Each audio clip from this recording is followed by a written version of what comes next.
Chaque samedi, dans le sillage des manifestations de Gilets jaunes, des corps abîmés, des yeux crevés, des blessés graves. J'ai senti vraiment une boule, vraiment taper là.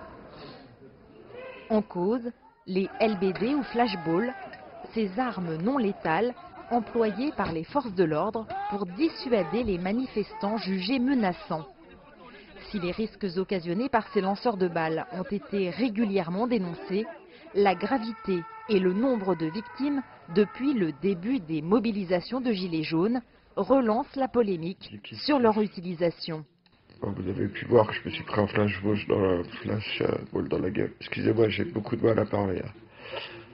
Normalement, le LBD ne doit être utilisé que de manière proportionnée. C'est ça ce que la loi nous dit. Il faut en faire un usage très circonstancié, avec parcimonie. On ne peut pas l'utiliser vraiment comme simplement des gaz lacrymogènes plus classiques. Là, on a une arme véritablement, donc uniquement à utiliser en cas d'extrême nécessité. Or là, on a l'impression quand même que ces LBD ont été utilisés de manière un peu légère, pour ne pas dire autre chose, par certains membres des forces de l'ordre. Il ne faut pas généraliser, mais en tout cas, les dégâts qui ont été occasionnés démontrent que leur utilisation a été massive et peut-être pas forcément toujours très justifiée.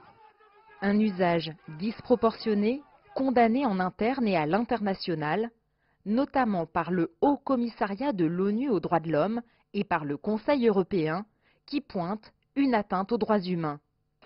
Sensible à ces critiques, le gouvernement, tout en assumant le durcissement de la répression, cherche à présent à éviter les débordements en équipant les policiers de caméras piétons.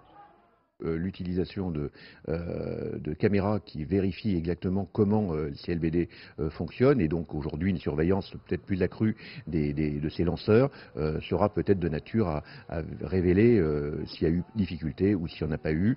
Moi je défends régulièrement des manifestants également, donc voilà, on utilise les images de surveillance ou les images qui sont faites pendant les manifestations pour vérifier les conditions dans lesquelles ces armes ont été utilisées. Face à un mouvement atypique qui se radicalise et dont l'issue semble encore lointaine, les méthodes déployées en matière de maintien de l'ordre révèlent une stratégie calquée sur un modèle figé qui appartient au passé. Il faut peut-être revoir complètement de fond en comble l'utilisation de ces LBD aujourd'hui par rapport également à la violence des manifestations. On voit que les forces de l'ordre, bien sûr, font usage de la force, mais que de l'autre côté, on a certains manifestants qui sont de plus en plus déterminés. Donc il faut vraiment peut-être revoir le mode d'emploi pour s'adapter aux nouvelles formes de violence pendant les manifestations. Les violences policières en réponse aux manifestations des Gilets jaunes sont révélatrices d'une incapacité à gérer la crise qui secoue la France depuis le mois de novembre. À ce stade, il faudra sans doute compter sur l'échéance électorale européenne qui suscitera peut-être un nouvel élan pour apaiser les tensions. Jade Charles, CGTN, Paris.